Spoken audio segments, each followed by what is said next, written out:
So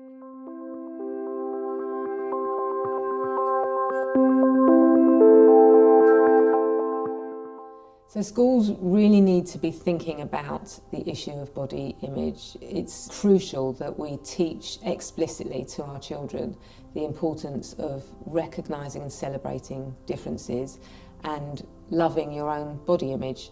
Children, even young children, are having an onslaught of images and high expectations through social media, through advertisements on how they should look. Often being overly sexualised images at such a young age. So we're seeing a lot in boys and girls about trying to develop themselves to fit into what they think they should look like based on social media and based on adverts, and then as a result of peer pressure. It's clear that if a child, a young person, has a good understanding of their own body image and they're happy with their own body image, then they've got higher levels of self-esteem, higher levels of confidence.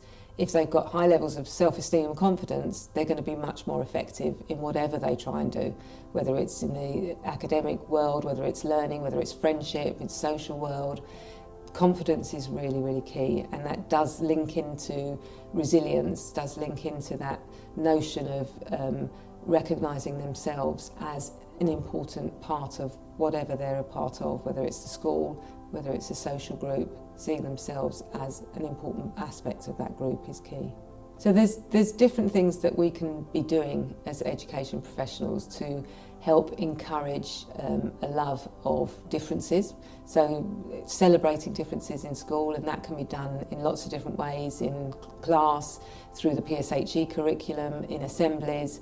Using high profile people is a really good way of teaching our children that actually we all look different, we all sound different, we all have different things to offer, and we need to be able to celebrate that.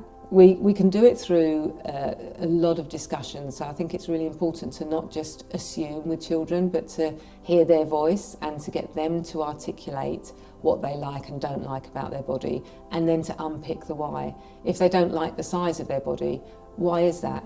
If they don't like the size of their body and yet their body is really effective and they're a fast runner and they can play football really well or they can play netball really well, then what is it that's making them not love themselves? Is it because of a social media image of what a girl should look like or a boy should look like? So it's getting them to talk. And we can do that in lots of ways. We can do that, as I said, in assemblies. We can use our P4C sessions, Philosophy for Children sessions, and having inquiry questions around things like brands. Why are brands important?